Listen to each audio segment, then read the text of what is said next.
போன பாட்டுல நம்ம சிவனோட தலையில எப்படி சந்திரர் வந்தார் அப்படிங்கறத பத்தியும் சிவராத்திரிய பத்தியும் பார்த்தோம். ஏன் சந்திரன் 15 நாள் தேயிறாரு, 15 நாள் வளர்றாரு, தேய்பிர வளர்பிரன்னு எப்படி உருவாச்சு அப்படிங்கிற அந்த பேக் ஸ்டோரியையும் பார்த்தோம். ஆனா நம்ம பார்க்காம விட்ட விஷயம், பக்தர்கள்கிட்ட எல்லாம் பேசிட்டு இருக்கிற அந்த மனுஷன் தன்னோட பத்தினி சதிதேவி கிட்ட மட்டும் பேசலையே, சதிய கண்டும் காணாம இருக்காரு. இத நம்ம சதியால தாங்கிக்க முடியல. இது ஒரு பக்கம். அந்த பக்கத்துல சந்திரனுக்கு மாற்றா தட்ச உருவாக்குன அந்த கிரகம் பாதியிலேயே அப்படியே இடிஞ்சு விழுந்துரும். ரீப்ளேஸ்மெண்ட் ஃபெயிலியர் ஆயிடும். அதுல செம்ம காண்டா இருக்காரு. அதே சமயம் அங்க நம்ம பிறகு முனி வராரு. அவர் தட்சங்கிட்ட இந்த மாதிரி சிவமந்திரத்தை கத்துக்கிட்டு சந்திரரை உயிர் கொள்ள வைக்கிறதுக்காக சிவனை வேண்டி சிவனையே வர சொல்லி சந்திரனை காப்பாத்தி விட்டது வேற யாரும் இல்ல, சாட்சாத் உங்க பொண்ணு சதிதான் அப்படின்னு போட்டு விட்டுறாரு. அதை கேட்டதும் வந்தது பாருங்க தகப்பனுக்கு கோபம். இனிமே அவ என் பொண்ணே கிடையாது, என் குலத்தை அழிக்க வந்த பேய், அவ இனி வாழவே கூடாது, அவளுக்கு மரண தண்டனை கொடுக்க போறதா தட்சன் கத்துறாரு. அதை கேட்ட பெத்த மனசு எப்படி பதறும், கூட பிறந்த மனசு எப்படி கதறும். என்னென்னமோ சொல்லி பாக்குறாங்க, அவசரப்படாதீங்க, கோவப்படாதீங்க அப்படின்னு. ஆனா தட்சன் கேட்கிற மாதிரியே தெரியலங்க. தான் மந்திரி கிட்ட ஆகட்டும், என் பொண்ணை பார்த்தாலே கொன்றுங்க அப்படிங்கிறாரு. ஒரு கால் உங்களுக்கு முன்னாடி நான் அவளை பார்த்தேன்னா என் கையாலேயே அவளை நான் எரிச்சு கொன்னுடுவேன் அப்படின்னு சத்தம் போடுறாரு. அம்மா எவ்வளவோ சொல்லி பாக்குறாங்க, வேண்டாம் நம்ம பிள்ளைங்க, வேண்டாங்க நம்ம பிள்ளைங்க அப்படின்னு கதறாங்க. அதுக்கு அவரு, நான் உன் புருஷன் மட்டும் இல்ல, இந்த பிரபஞ்சத்துக்கே அதிபதி, நாளை பண்ண என்ன பார்த்து வேற யாராவது கெட்டு போயிடக்கூடாது இல்லையா, அப்பாக்கு துரோகம் பண்ணக்கூடிய பொண்ணுங்களுக்கு என்ன கதின்னு இந்த உலகம் தெரிஞ்சுக்கட்டும் அப்படின்னு கர்ஜிக்கிறாரு. அந்த பக்கம் நம்ம சிவன் சந்திரனை காப்பாத்தியாச்சு. சந்திரனோட பொண்டாட்டிகளையும் வாழ்த்துறாரு. கூட இருக்கிற பக்தர்கள் எல்லார் கூடயும் பேசினாரு. சிவராத்திரிய பத்தி சிறப்பா எடுத்து சொன்னாரு. ஆனா ஏன் கூட எதுவும் பேசவே இல்லையேன்னு சொல்லிட்டு சதிதேவி ஓரமா உட்கார்ந்து அழுதுகிட்டு இருக்காங்க. கூடவே நம்ம மாதங்கியும் போய் அதெல்லாம் ஒண்ணு இல்லமா, யோசிச்சு பாரு, ஒவ்வொரு தடவையும் நீ நினைச்ச வாக்குல உன் முன்னாடி அந்த சிவன் நின்னாரு இல்லையா, இப்படி எல்லா பக்தர்கிட்டயும் அவர் போறது இல்லையே, நீ எப்பவுமே ஸ்பெஷல் தான், அதனாலதான் நீ நினைச்சதும் அவர் வந்துடுறாரு. ஆனா இன்னைக்கு மகா சிவராத்திரி, பக்தர்கள் ஆயிரக்கணக்கில் லட்சக்கணக்கில் அவரை கூப்பிடுவாங்க, அவர் கூட பேசணும்னு ஆசைப்படுவாங்க, வேண்டுதலை சொல்லுவாங்கன்னு ஏகப்பட்ட விஷயம் இருக்கும். சிவன் உனக்குரியவர் மட்டுமல்ல, எங்களை மாதிரியான பக்தர்களுக்கும் அவர் தான் தெய்வம். அதனால முக்கியமான நாள்லயோ இல்ல மித்த டைம்லயோ சிவனை கொஞ்சம் பக்தர்களுக்காக விட்டு கொடுதாயி அப்படிங்கிற மாதிரி மாதங்கி பேச, அதுக்கு நம்ம சதிதேவி, அதெல்லாம் இருக்கட்டும், எதுவா இருந்தாலும் நான் தானே ஃபர்ஸ்ட், அவரோட பத்தினி நான் தானே, எனக்கு இல்லாத உரிமை எப்படி மத்தவங்களுக்கு, சிவன் முழுக்க தனக்கே சொந்தம் அப்படிங்கிற மாதிரி சதிதேவி பேசுறாங்க. இதுதான் சதி கிட்ட இருக்கிற பிரச்சனை. தாங்கிற அந்த அகங்காரம், சிவனை தனக்காகணும் அப்படிங்கிற அந்த வெறி. சிவனை தனக்காக்கணும் அப்படின்னா சிவன் யாரு? சர்வேஸ்வரன். சோ சர்வமும் எனக்குரியது, இந்த உலகத்தில் இருக்கும் அனைத்துமே எனக்குரியது அப்படிங்கறது என்ன சதிக்கிட்ட வந்தா மட்டும்தான் சிவனோட சேர்றது சாத்தியம். சர்வமும் வேண்டாம், சர்வேஸ்வரர் மட்டும் போதும் அப்படின்னு சொன்னா எப்படி? கொஞ்சம் இடிக்குது இல்லையா? இதுதான் பெரிய பிரச்சனை. விளக்கம் பின்னாடி வரும். அந்த பக்கம் ஸ்டில் அம்மா தான் புருஷனோட கால்ல விழுந்து கெஞ்சுறாங்க, மரண தண்டனையா வாபஸ் வாங்குங்கன்னு. மனுஷன் ஒத்துக்கவே இல்லையே. மந்திரியாரே ஏன் நின்னுட்டு இருக்கீங்க, போங்க போய் என் பொண்ணை கொல்லுங்க அப்படிங்கிறாரு. அந்த பக்கம் நம்ம சதியோ, என்கிட்ட ஒரு வார்த்தை கூட சிவன் பேச மாட்டேங்கிறாரு அப்படின்னு சோகமா உட்காந்து ஓன்னு அழுதுகிட்டு இருக்காங்க. அதை தாங்கிக்க முடியாத நம்ம மாதங்கி சிவனை நோக்கி வணங்குறாங்க.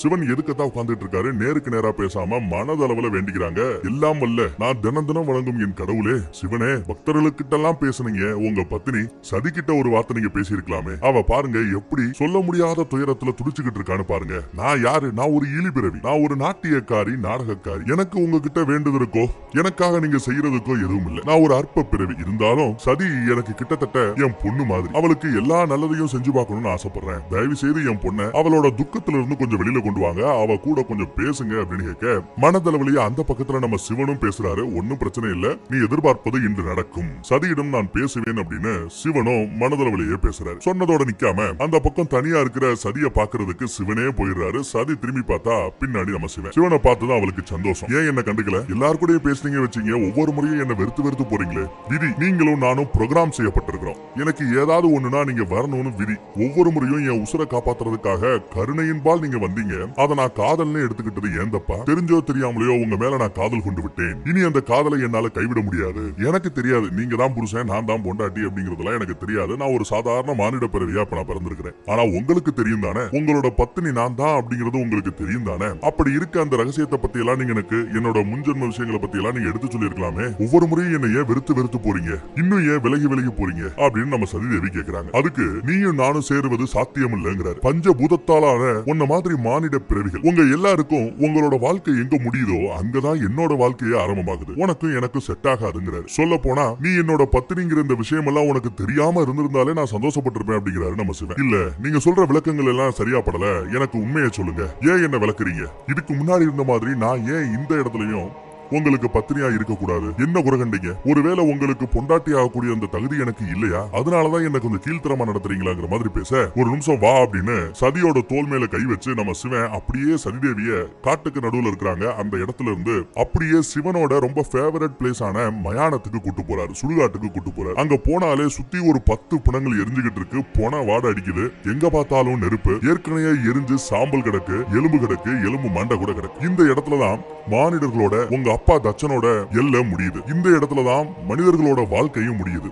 ஆனா இந்த இடத்துல இருந்துதான் என்னோட சாம்ராஜ்யமே ஆரம்பமாகுது. உங்க வாழ்வு முடிகிற இடத்துலதான் என் வாழ்க்கையே ஆரம்பமாகுது. அப்படி இருக்க நீயும் நானும் எப்படி சேர முடியும் அப்படின்னு சொல்லி அங்க இருக்கிற மண்டவோடெல்லாம் எடுத்து, இதெல்லாம் பார்த்தா உனக்கு பயமா இருக்கும், இந்த வாடையே உனக்கு ஒத்துக்காது, சுடுகாட்டிலேயே தினம் புரண்டு வளர்ந்துகிட்டு இருக்கிற என் கூட அரண்மனையில மாட மாளிகையில நீ வாழ்ந்துகிட்டு இருந்த மெத்தையில படுத்து கிடந்த உனக்கெல்லாம் எப்படி செட் ஆகும் அப்படின்னு கேட்கிற. அப்புறம் அங்க எரிஞ்சு கிடந்த அந்த சாம்பலை எடுத்து அப்படியே காத்துல தூக்கி வீசி எறிகிறார். அது காத்தோட கலந்து அப்படியே சுவாசத்துக்குள்ள உள்ள போகுது. இப்படி தினமும் எரிஞ்ச பொணங்களோட வாடை, எரிஞ்ச பொணங்களோட சாம்பல் சுவாசத்தின் மூலம் உடம்புக்குள்ள போகும். வாடையே ஒத்துக்காத உனக்கு எப்படி இந்த இடத்துல வாழ முடியும் அப்படின்னு எடுத்து சொல்லி, என்னை அடைவது கடினம், முயற்சி செய்யாதே, எல்லாம் வீண் அப்படின்னு சொல்லி மறுபடியும் சதிய அந்த காட்டுல என்ன இடத்துல பேசிட்டு இருந்தாங்களோ, எந்த இடத்துல பேசிட்டு இருந்தாங்களோ அந்த இடத்துல கொண்டு வந்து டிராப் பண்ணிடுறாரு. அப்பயும் நம்ம சதிதேவி அடங்கல. எனக்கு பிரச்சனை இல்ல, மாட மாளிகையில பட்டு மெத்தையில நான் படுத்து தூங்குனது வாழ்ந்தது எல்லாம் நிஜம். ஆனா அது எல்லாத்தையும் தாண்டி அதே மயான பூமியில சாம்பலுக்கு மத்தியில உங்க கூட குடும்பம் நடத்த நான் தயார் அப்படின்னு சொல்றாங்க. வெட்டியா பேசிட்டு இருக்காதமா. காதல் அப்படிங்கிறது மானிடர்களோட உணர்ச்சி தான். அது அந்த உணர்ச்சியை கடந்து வா. அந்த உணர்ச்சி உனக்கு பெருசா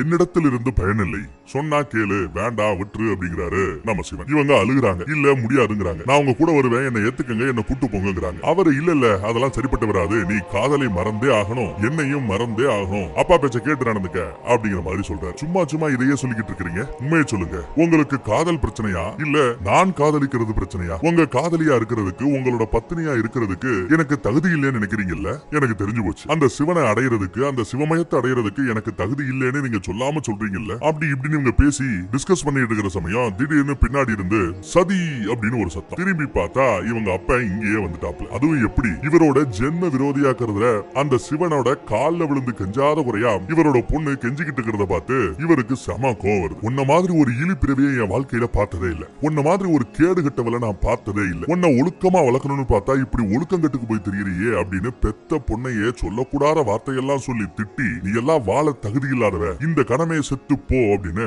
இவர் மந்திரம் போட்டு ஒரு நெருப்பு வளையத்தை உருவாக்கி அப்படியே இந்த பொண்ணை நோக்கி பாய்ச்சுறாரு. அந்த நெருப்பு அப்படியே நெருங்கி வந்துகிட்டு இருக்கு, சதிக்கு பக்கத்துல வருது, உஷ்ணம் தெரியுது. ஆனா சதி பயப்படல, ரொம்ப சந்தோஷமா பின்னாடி திரும்பி நம்ம சிவனை பார்த்து, எப்படியும் நீங்க என்ன ஏத்துக்க போறது இல்ல, உங்களோட நினைப்ப நான் கைவிட போறதும் இல்ல, உங்களை நினைச்சு தினம் துயரப்பட்டு சாகிறத விட எங்க அப்பா இந்த இடத்திலேயே எனக்கு முக்தி கொடுக்கிறாரு, நான் போறேன் அப்படின்னு சொல்லிட்டு அந்த நெருப்பு நோக்கி இவங்களே நடந்து போக ஆரம்பிக்கிறாங்க. சிவனால இதை பார்த்துக்கிட்டு இருக்க முடியுமா? சிவனோட ஒரு பாதியாச்சு. அப்படியே கோவத்தோட சதிக்கு முன்னாடி இவர் போய் நிக்கிறார். வர்ற நெருப்ப இவர் வாங்கிக்கிறார். அப்படியே அந்த நெருப்பை உள்வாங்கி தன்னோட நெஞ்சுக்குள்ள அந்த நெருப்பு பந்த அப்படியே உள்ள கிரகிச்சுக்கிறார். இப்போ கோவத்தின் உச்சியில நம்ம சிவன் இருக்கிறார். அங்க தொட்டு இங்க தொட்டு கடைசியில இந்த அம்மாவை கொல்ற ரேஞ்சுக்கு வந்துட்டாப்ல இல்லன்னு பார்த்துட்டு, உன்ன மாதிரி ஒரு இலி தகப்பன என் வாழ்க்கையில பார்த்ததே இல்ல, என்னதான் பிரச்சனை இருந்தாலும் யாராவது பெத்த புள்ளைய கொல்லுவாங்களா? இவ்வளவு நாளா நீ பண்ணிக்கிட்டு இருந்த பாவத்தை விட இப்ப நீ பண்ண துணிந்த இந்த பாவம் மிகப்பெரியது, இந்த பாவத்துக்கு இக்கணமே உனக்கு மரணம் தான் அப்படின்னு சொல்லிட்டு அப்படியே கோவத்துல தான் கிட்ட இருக்கிற அந்த ஈட்டி எடுத்து தன்னோட சூலாயுதத்தை எடுத்து அப்படியே வீச போறாரு. பொண்ணோட கண்ணு முன்னாடி அப்பாவை ஒருத்தவர் கொல்ல போகும்போது, அதுவும் காதலனே கொல்ல போகும்போது எப்படி காதலி பார்த்துக்கிட்டு சும்மா இருக்க முடியும்? அவங்க நடுவுல வந்துடுறாங்க. எங்க அப்பாவை எதுவும் செய்யக்கூடாது அப்படின்னு நிக்கிறாங்க. வலிய விடு சதி அப்படிங்கிறாரு நம்ம சிவன். முடியாதுங்கிறாங்க. அதுதான் உங்களை அடைவதற்கு எனக்கு தகுதி இல்லைன்னு சொல்லிட்டீங்கல்ல, என் காதலையை நீங்க ஏத்துக்கல, அப்புறம் எதுக்கு எனக்கு என்ன நடந்தா உங்களுக்கு என்ன? எனக்கு எங்க அப்பாவுக்கு நடுவுல 1000 இருக்கும், அதை கேட்கறதுக்கு நீங்க யாரு சார் அப்படின்னு கேட்கிறாங்க. சிவன் ஒரு செகண்ட் ஆடி போறார். ஒரு கால் எங்க அப்பாவை நீங்க கொல்றதா இருந்தா என்ன கொன்னுட்டு அதுக்கப்புறம் தான் அவரை கொல்ல முடியும் அப்படின்னு சொல்ல, சிவனால அதுக்கப்புறம் எதுவும் பண்ண முடியல. தான் அப்பாக்காக தன்னோட காதலனையை எதிர்த்து இந்த ரேஞ்சுக்கு சதி பேசுவார்னு யாரு எதிர்பார்க்கல. சம்பவத்தை எல்லாம் சுத்தி நம்ம சந்திரனோட சொந்த பந்தம் எல்லாரும் பாத்துக்கிட்டு இருக்காங்க. சதி இந்த ரேஞ்சுக்கு பேசினதுக்கு அப்புறம் சிவன் அங்க இல்ல, அப்படியே அங்க இருந்து மறைஞ்சு போயிடுறாரு. அதுக்கப்புறம் கீழே உட்காந்து ஓன்னு சதி அழுதுகிட்டு இருக்காங்க. பின்னாடியே நம்ம தகப்பன் தனக்காக தான் பொண்ணு எப்படி பறிஞ்சு பேசி இருக்கிறா, தான் உசுர காப்பாத்துறதுக்காக அவ முன்னாடி போய் நின்னா. யார் முன்னாடி? ருத்ர தாண்டவத்துல இருக்கிற சிவனோட முன்னாடி. அதுவும் நான் செத்ததுக்கு அப்புறம் தான் என் அப்பாவை உங்களால சாகடிக்க முடியும்னு சொன்னா இல்லையா, அது தட்சனுக்கு ரொம்ப பிடிச்சு போச்சு. அவன் பாசமா வந்து சதியோட தலையை தடவி கொடுத்து, ஒன்னும் பிரச்சனை இல்லதாயி, வாமா என் பொண்ணு நீ நிரூபிச்சுட்ட, வா நம்ம வீட்டுக்கு போலான்னு அவர் எல்லாத்தையும் மறந்து தான் பொண்ணை கூட்டிட்டு போறாரு. அதே சமயம் அந்த பக்கத்துல விஷ்ணு, பிரம்மா, லட்சுமி, நாரதர் எல்லாம் பேசிட்டு இருக்காங்க. அங்க நாம ஒரு முக்கியமான மேட்டரை மறந்துட்டோம். சதி பஞ்சபூதங்களாலான ஒரு சாதாரண மானிட பெண் அப்படிங்கறத மறந்துட்டோம். அதைத்தான் நம்ம சிவனும் சுட்டி காட்டி இருக்கிறார். தன்னை அடைவதற்கான தகுதி சதி கிட்ட இல்ல, அது சாத்தியம் இல்லன்னு வேற சொல்லிட்டு போயிருக்கிறதா விஷ்ணு சொல்றாரு. உடனே பக்கத்துல இருந்து நம்ம நாரதரு, நாராயணா நாராயணா, நீங்களே இப்படி சொன்னா எப்படி நாராயணா, ஏதாவது வழி இருக்குமே நாராயணா, பஞ்சபூதங்களை கொண்ட ஒரு மானிட பதரா பறக்கக்கூடிய யாருமே சிவனை அடைய முடியாதா அப்படின்னு கேட்டா அப்படி இல்ல. எவ்வளவோ பேரு மனிதர்களா பிறந்து தெய்வமா உயர்ந்திருக்கிறாங்க. ஆனா அவங்க கிட்ட இருந்த ஒரு மிகப்பெரிய விஷயம் என்னன்னா, அவங்க எல்லாம் நான் தான் அப்படிங்கிற அந்த அகந்தையை விடுத்து சர்வமும் எனது, உலகமே நான், நானே உலகம்ங்கிற மாதிரி உலகத்தை எல்லாத்தையுமே சேர்ந்து தன்னோட தானா பார்க்கணும். அப்படி பாக்குறவங்க கடவுள்கள் கிட்ட ஐக்கியமாறது இயற்கை. ஆனா பொதுவா இந்த விஷயம் மனிதர்களுக்கு ரொம்ப கஷ்டமா. ஏன்னா மனிதர்கள் உணர்ச்சிகளிலேயே அப்படியே பின்னி பிணைஞ்சு வளர்ந்தவங்க, உணர்ச்சிகளுக்கு கட்டுப்பட்டவங்க. அதனாலதான் நான் தான் அப்படிங்கிற அந்த அகந்தையை விடுக்கிறதுக்கு ரொம்பவே கஷ்டப்படுறாங்க. சதியும் அந்த அகந்தையை விடுத்தால் சர்வமும் எனதே அப்படின்னு அந்த சர்வேசனை ஏத்துக்கிட்டாங்கன்னா அவங்க கூடுவதற்கான வாய்ப்பு இருக்கிறதுங்கிறாரு விஷ்ணு. ஆனா அந்த அகந்தையை அவ்வளவு ஈஸியா மாட மாளிகையில வாழ்ந்துகிட்டு இருந்த நம்ம சரியால முடியுமா? பொறுத்திருந்து தான் பார்க்கணும். அந்த பக்கம் தட்சன் தான் பொண்ண வாமா அப்படின்னு ஏத்துக்கிட்டாரு. பட் மனசுக்குள்ளேயே என்ன பேசிக்கிறான்னு பாருங்க. இன்னும் சிவா, கடைசியில என்கிட்ட நீ தோத்துட்டியா, என் பொண்ணு நீ முக்கியம் இல்ல நான் தான் முக்கியம்னு கடைசியில என்கிட்டயே வந்துட்டலங்கிற மாதிரி மனசுக்குள்ளேயே பேசிக்கிறாரு. எந்த காலத்திலையும் உன்னையும் என் பொண்ணையும் சேர்த்துக்கவே மாட்டேன், உன்னையும் என் பொண்ணையும் சேர விட மாட்டேன் அப்படின்னு மனசுக்குள்ளேயே சொல்லிட்டு இருக்காரு. வெள்ளத்தனமா சிரிக்கிறார். அந்த இடத்துல சந்திரனும் மாமனார்ட்ட வந்து மன்னிப்பு கேட்கிறார். மாமனாருக்கு இன்னும் சந்திரன் மேல கோபம் இருக்கு. சரிதான் வந்து இல்ல கொஞ்சம் மன்னிச்சு ஏத்துக்கங்க, குடும்பம்னா 1000 இருக்கும் பாத்துக்கலாம் அப்படின்னு சொல்லி கொஞ்சம் சமாதானப்படுத்த, சரி என் பொண்ணு சொன்னதுனால நான் உன்னை மன்னிக்கிறேன் அப்படின்னு சொல்லி சந்திரனையும் ஒரு வழியா மன்னிச்சுட்டாரு. மாமா மருமகனை மன்னிச்சுட்டாரு. இனிமே நானு என் 2 பொண்டாட்டிகளையும் நல்லபடியா பாத்துக்கிறேன், நாங்க உடனே சந்திரலோகத்துக்கு போறோம் அப்படின்னு சந்திரலோகத்துக்கு இவங்க கிளம்ப தயாராயிட்டாங்க. ஆனா அந்நேரமா பார்த்து நம்ம ரேவதி, இல்ல நான் வரல நீங்க போயிட்டு வாங்க அப்படின்னு சந்திரரை அனுப்புறாங்க. இல்ல நீ வா, கண்டிப்பா உன்னை நான் நல்லபடியா பாத்துப்பேன் வச்சுப்பேன் அப்படின்னு சந்திரன் சொல்லும் போது, இல்ல அந்த நம்பிக்கை எனக்கு இருக்கு. ஆனா இன்னைக்கு என் தங்கச்சி ரொம்பவே கஷ்டப்பட்டுக்கிட்டு இருக்கா, அவளுக்கு என்னால முடிஞ்ச உதவிகள் ஏதாவது செய்யணும், அவளை ஓரளவு தேத்திட்டு அதுக்கப்புறம் நான் வரேன் அப்படிங்கிற மாதிரி ரேவதியும் சொல்லிடுறாங்க. இந்த பக்கம் மாதங்கியும் சதிதேவியும் ஒரு ஓரமா மரத்தடியில பேசிட்டு இருக்கும் போது, சிவனை அடைய வாய்ப்பே இல்ல, சிவனை அடையக்கூடிய அந்த தகுதி எனக்கு இல்ல அப்படின்னு சொல்லி சதி அழுதுகிட்டு இருக்கும் போது அதை கேட்டுக்கிட்டு இருந்த சந்திரனோட அம்மா வந்து, அதெல்லாம் ஒன்னும் பிரச்சனை இல்லதாயி, சிவனை அடையக்கூடிய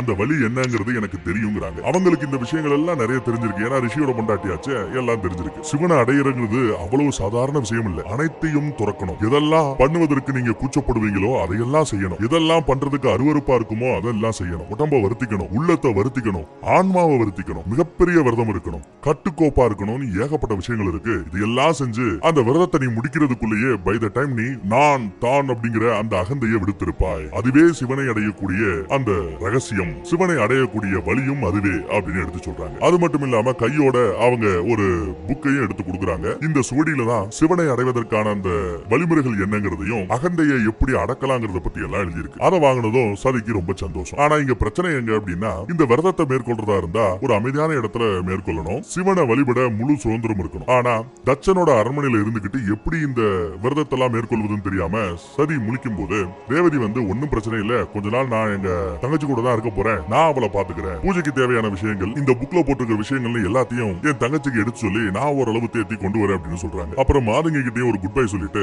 அவங்க கிளம்பியாச்சு. அந்த பக்கம் பார்த்தா கைலாயத்துல நம்ம சிவன் கண்ண முழிக்கும் போது விஷ்ணு, லட்சுமி, பிரம்மா அப்படின்னு எல்லாரும் அங்க வந்து இறங்குறாங்க. ஏன் சதியை இவ்வளவு சோதிக்கிறீங்க, உங்க பத்தினி பாவம் இல்லையா, அவங்களை நீங்க ஏத்துக்கலாமே அப்படின்னு பேச, அதுக்கு நம்ம சிவன் அதைத்தான் சொல்றாரு, நான் சர்வேஸ்வரன், எனக்கு சர்வம் முக்கியம், சதியும் முக்கியம், ஆனா சதிக்கோ சிவன் மட்டும்தான் முக்கியம், சர்வமும் சதிக்கு முக்கியம் அல்ல, அது அவகிட்ட இருந்து மாறணும், அது மாறாத வரை இது வாய்ப்பில்லை அப்படின்னு சொல்லும் போது நம்ம விஷ்ணு சொல்றாப்ல, அதெல்லாம் ஒரு கால் கட்டு போட்டா எல்லாம் சரியா போயிடுங்க, கல்யாணம் பண்ணுங்க, அதுக்கப்புறம் எல்லாம் பாத்துக்கலாம் அப்படிங்கிற மாதிரி விஷ்ணு சொல்ல, ஒரு கால் கட்டு போட்டதுக்கு அப்புறம் கல்யாணம் பண்ணதுக்கு அப்புறம் நீங்க நினைக்கிற மாதிரி சதி மாறலைன்னா, சிவன் ஏன் புருஷன் தான் எனக்கு மட்டும் தான் அப்படிங்கிற மாதிரி இருந்துட்டா எவ்வளவு பெரிய பிரச்சனை வரும். இப்ப படுற அந்த கஷ்டத்தை விட அந்த கஷ்டம் 1000 மடங்கு பெருசா இருக்கும். அதனாலதான் இந்த கஷ்டத்தோடய அந்த பொண்ணை நான் நிப்பாட்டுறேன், அதெல்லாம் சரிப்பட்டு வராதுங்கிறாரு நம்ம சிவன். பிரம்மதேவரோ, ஏதோ ஒரு நாள் என்றோ ஒரு நாள் உலக நன்மைக்காக நீங்க 2 பேரும் பிரிஞ்சீங்க, இப்போ அதே உலக நன்மைக்காக நீங்க 2 பேரும் மறுபடியும் கூடணும், முழுமையடையணுங்கிறாரு பிரம்மா. அது மட்டும் இல்லாம மனித மனிதர்களுக்கு ரசனை முக்கியம். ரசனைங்கிற அந்த விஷயம் மட்டும் மனுஷங்க கிட்ட இல்ல அப்படின்னா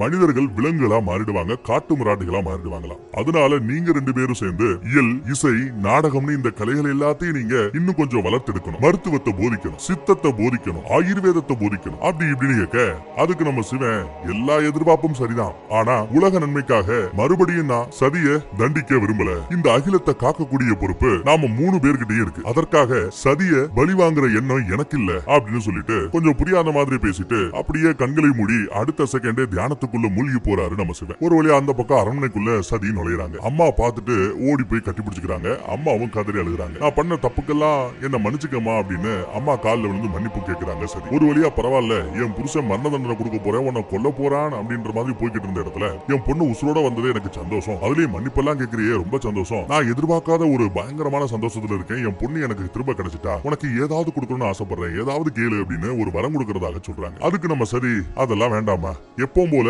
அப்பாவும் நீயும் என் மேல பாசமா இருந்தா அது மட்டுமே போதும் அப்படின்னு சொல்லும்போது, இல்ல கண்டிப்பா உனக்கு ஏதாவது நான் கொடுத்தாகணும், கண்டிப்பா கேளு, நீ கேட்கறது நிறைவேறும் அப்படின்னு சொல்லி சொல்றாங்க. கேட்கறத நிறைவேற்றுறதா சொல்றாங்க. இப்போ வரைக்கும் எனக்கு எதுவும் தேவையில்லை, ஒரு கால் எனக்கு ஏதாவது தேவைன்னா அன்னைக்கு நான் உங்ககிட்ட அந்த வரத்தை கேட்கிறேன், என்ன வேணும்னு கேட்கிறேன், அன்னைக்கு நீங்க எனக்கு செஞ்சு கொடுங்க அப்படின்னு சொல்ல இவங்க அம்மாவும் சரின்னு ஒத்துக்கிறாங்க. அந்நேரம் பார்த்து இவங்க கையில வச்சிட்டு இருந்த அந்த ஓலைச்சுவடி பொத்துன்னு கீழே விழும். நல்ல வேலை யாரும் பார்க்கல. பின்னாடியே இவங்க அப்பா தச்ச வேற வந்துகிட்டு இருக்காரு. கீழே அந்த சுவடி கிடக்கு. அத ரேவதி பாக்குறாங்க. ஐயோ மாட்டிக்க போறா, மறுபடியும் ஒரு பிரளயம் ஏற்பட போகுது அப்படின்னு பயந்துகிட்டு இருப்பாங்க. ஆனா தச்சன் வந்து அந்த ஓலைச்சுவடியை கவனிக்காம பொண்ணு திரும்ப கிடைச்சிட்டாங்கிற சந்தோஷத்தை பத்தியே பேசிட்டு இருக்காரு. நல்லா தூங்கி ரெஸ்ட் எடுமா, நாளைக்கு ஒரு நல்ல விஷயம் இருக்கு, அந்த நல்ல விஷயத்தை பத்தி நாளைக்கு சொல்றேன் அப்படின்னு சொல்லிட்டு கிளம்புறாரு. அப்படி போகும்போது கீழே ஏதோ கிடக்கிற மாதிரி அவருக்கு தோணும். அவர் திரும்பி பாக்குறதுக்குள்ள விசுக்குன்னு நம்ம ரேவதி குனிஞ்சு அதை எடுத்து ஒளி வச்சுக்கிறாங்க. அப்பா திரும்பி பார்க்கும்போது இவங்க ஏதோ கீழே குனிஞ்சு சேலையை சரி பண்ற மாதிரி ஏதோ பண்ணி சமாளிச்சு விட்டுறாங்க. அப்பதான் ரேவதி இங்க இருக்கிறத அவர் பார்த்துட்டு, ஆமா ரேவதி, என்ன நீ சந்திரன் கூட சந்திரலோகத்துக்கு போகலையா, இங்க இருக்க, மறுபடியும் பிரச்சனை பண்றாரா அப்படின்னு கேட்க, இல்ல நான் தான் அவர்கிட்ட பர்மிஷன் கேட்டு ஒரு 2-3 நாள் சதி கூட இருந்து சதி கொஞ்சம் தேரட்டுமே, அதுக்கப்புறம் போகலாமேன்னு இருக்கிறேன்னு சொல்ல, அப்படியா சரிமா இருந்துக்கமா, நல்லபடியா தங்கச்சியை பாத்துக்க அப்படின்னு சொல்லிட்டு தச்சன் கிளம்பி போயிடுறாரு. ஒருவேளையா இன்னைக்கு அந்த ஓலைச்சுவடியை ரேவதி காப்பாத்தி கொடுத்துறாங்க. அப்புறம் யாருமே இல்லாத சமயம் அந்த ஓலைச்சுவடியில் இருக்கிற அந்த பூஜை எல்லாத்தையும் ரொம்ப சீக்கிரமா பண்ணணும், சீக்கிரமா இந்த விஷயங்கள் எல்லாத்தையும் முடிச்சு சிவனோட தான் சேரணும் அப்படிங்கிறாங்க. சரி, ஆனா இங்க பிரச்சனை என்னன்னா அந்த ஓலைச்சுவடியை ஓபன் பண்ணலாம் அப்படின்னு பார்த்தா ஓபன் ஆக மாட்டேங்குது, லாக் ஆயிருக்கு, ஓபன் ஆகல. இது எப்படி ஓபன் பண்றதுன்னு பிரிச்சு பாக்குறாங்க, பிரிய மாட்டேங்குது. அதெல்லாம் ஒன்னும் பிரச்சனை இல்ல, நீ கொஞ்சம் சுத்தபத்தமா இருந்து காலையில விடிஞ்சதும் ஓபன் பண்ணி பாரு, கண்டிப்பா ஓபன் ஆகும் அப்படிங்கிற மாதிரி ரேவதி சொல்றாங்க. எப்படா விடியும், எப்படா குளிச்சு கிழிச்சு முடிச்சு சுத்தபத்தமா அந்த ஓலைச்சுவடியை ஓபன் பண்ணலாம்னு சொல்லிட்டு ஓலைச்சுவடியவே கட்டி பிடிச்சிக்கிட்டு அந்த பக்கத்துல நம்ம சதி தேவி படுத்து கிடக்காங்க. காலையில முழிக்கிறாங்க. அக்காமார்கள் ஒருத்தி வரா வந்து, அப்பா உன்னை கொஞ்சம் அலங்காரம் பண்ணி சீக்கிரம் வர சொல்லிருக்காரு, ஏதோ ஒரு முக்கியமான நல்ல செய்தி ஒண்ணு இருக்கான், என்ன ஏதுன்னு வா அவர் சொல்லுவாரு அப்படின்னு சொல்றாங்க. அந்த பக்கம் பார்த்தா அப்பா கொஞ்சம் ஏதோ விசேஷமா சில பல வேலைகளை செஞ்சுக்கிட்டு இருக்காரு. இந்த பக்கம் அவர் கேட்ட மாதிரியே ரெடியாகி சதியும் வராங்க. அப்பா கிட்ட என்ன ஏதுன்னு விசாரிக்கிறாங்க. அங்க ஒரு கொஸ்டின் கேட்கிறாரு. ஒரு தகப்பனுக்கு இருக்கக்கூடிய மிகப்பெரிய கடமை என்ன தெரியுமா, சொல்ல அப்படின்னு பொண்ணை பார்த்து கேட்க அவங்க முழிக்கிறாங்க. எதுக்காக இப்ப நான் உன்னை கூப்பிட்டு இருக்கேன்னு நினைக்கிறேன் அப்படின்னு கேட்டா, ஏதோ ஒரு விசேஷ பூஜை இருக்க போது போல, அந்த பூஜையை நீங்க எனக்கு கத்து கொடுக்க போறீங்க அப்படின்னு நினைக்கிறேங்கிற மாதிரி சொல்றாங்க. எல்லாரும் சிரிக்கிறாங்க. அதெல்லாம் இல்ல, ஒரு தகப்பனுக்கு இருக்கக்கூடிய மிக முக்கியமான கடமை என்ன தெரியுமா, தான் பொண்ணுக்கு கல்யாணம் பண்ணி பார்த்து சந்தோஷப்படுறதா. நான் சொன்ன நல்ல விஷயமும் இதுதான், உனக்கு கல்யாணம் பண்ணி வைக்கலாமேன்னு முடிவு பண்ணிருக்கோம் அப்படின்னு ஒரு பெரிய குண்டை தூக்கி போடுறாரு. சதிக்கு கல்யாணம் பண்ண போறாராம், வரன் பார்க்க போறாராம், மாப்பிள்ளை தேட போறாராம், இதுக்கு உனக்கு சம்மதம் தானே அப்படின்னு கேட்கிறார். பெரிய குண்டை தூக்கி போடுறாரு. அதுக்கப்புறம் என்ன ஆகுங்கிறத நெக்ஸ்ட் எபிசோட்ல பார்ப்போம். தேங்க்யூ.